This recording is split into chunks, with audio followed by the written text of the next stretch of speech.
बिहार सरकार की एक ही इच्छा, बिहार के सवर्ण मांगे भिक्षा।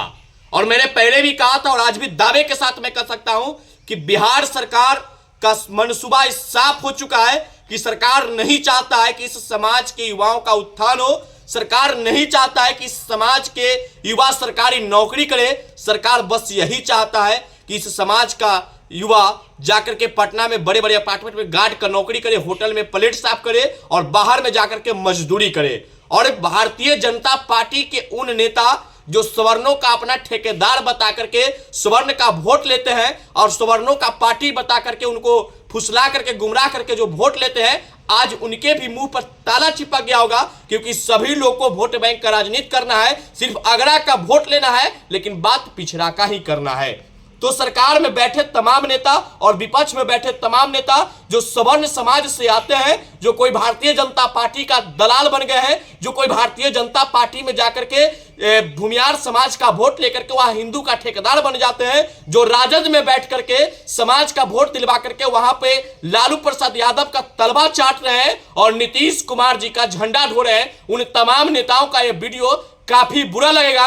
उनको इस बात का खुन्नस भी होगा कि एक गरीब का बेटा, एक समाज का बेटा हम लोगों के खिलाफ आवाज कैसे उठा रहा है। तो आपके कलमों में इतनी ताकत जरूर है कि हमारे आवाज को कुछ दिन के लिए बंद करा सकते हैं, लेकिन आपके कलम में इतनी ताकत नहीं है कि मेरे आवाज को आप आजीवन बंद करा देंगे। सरकार ने जिस प्रकार से हम लोगों के समाजों के साथ जिस प्रकार से दुर्व्यवहार किया, सोतेला व्यवहार किया जा रहा है, इस व्यवहार को सहते हुए अगर हम अपने बानी को चुप रख लेते हैं तो समाज का हमसे बड़ा गद्दार कोई और हो नहीं सकता है। क्योंकि समाज के गरीब घर में पले, समाज के किसान मजदूर से जब आते हैं तो अपने युवाओं के लिए, अपने भाइयों के लिए आवाज को जरूर बुलंद करेंगे। और समाज के साथ जिस प्रकार से हमारी हुआ है, हम कदापि बर्दाश्त नहीं करेंगे। हमने पहले भी कहा और आज भी कहेंगे, मर जाएंगे, विधायक बने या नहीं बने, बात तो समाज का करेंगे। जब सभी लोग अपने समाज के उत्थान की बात करते हैं तो मैं करता हूं तो दिक्कत क्या है। अभी अभी बिहार में 183 सीटों का बहाली आया है बिहार विधानसभा सचिवालय का, जिसमें से विभिन्न पदों पे है data entry operator, driver, officer attendant एवं सुरक्षा प्रहरी का बहाली आया है। हम लोगों को 10% आरक्षण का तो लॉलीपॉप मिला है, लेकिन धरातल पे 10% आरक्षण दिखता नहीं है। अगर 183 सीटों पे बहाली आया है तो मैं पूछता हूं, ईमानदारी पूर्वक आप बता दीजिए 183 का 10% कितना होता है? लगभग 18.3 होता है और हमें 18 सीट चाहिए था, लेकिन सरकार ने हमें उसमें भी घोटाला कर गए, हमको मिला है मात्र 15 सीट।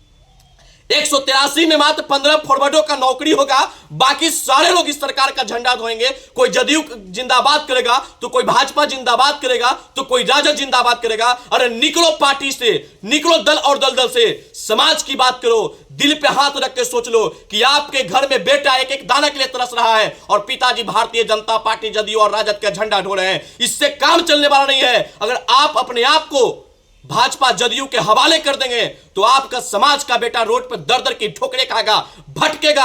आवाज उठाइए। इस बिहार में अगड़ा पिछड़ा का राजनीति चल रहा है, जिसमें सारे लोग पिछड़ा की बात कर रहे हैं। जब चुनाव आता है तब बात अगड़ा का होता है, जब चुनाव आता है तो सवर्णों की बात होता है और सवर्णों के एक लॉलीपॉप की तरह 10% आरक्षण का लाभ थमा दिया जाता है और सारे सवर्ण जय जय मोदी और हर हर मोदी का नारा लगाना शुरू कर देते हैं। अरे हर हर मोदी का नारा लगाइए, हमें इस बात का कोई दिक्कत नहीं है, लेकिन अपने घर में देख लीजिए कि आपका घर में हालात क्या है। हर हर नीतीश का नारा लगाइए, लेकिन अपने घर में बेटे को देख लीजिए कि आपके बेटे 2 नंबर के लिए नौकरी नहीं कर पाते हैं। आपके बेटे 2 वर्ष के उम्र बढ़ जाने के कारण उनको नौकरी नहीं लगता है, वो एएमआर जैसे दवाई कंपनी में जाकर के नौकरी करने पे बेबस है, गार्ड के नौकरी करने पे बेबस है। लेकिन आप अपने आदत से लाचार होकर के गिरिराज सिंह, ललन सिंह के झंडा ढो रहे हैं, लेकिन आप अपने समाज के उत्थान की बात नहीं कर रहे हैं। और हमारे समाज के साथ जिस प्रकार से धोखा हुआ है, हमारे समाज के साथ जिस प्रकार से हकमारी हुआ है, आवाज कौन उठाएगा? आप सत्ता के शीर्ष नेतृत्व पर बैठे हुए हैं, आप सदन के उच्च सदस्य बन बैठे हुए हैं, आप वहां से आवाज उठाएंगे तो जन जन तक आवाज पहुंचेगा।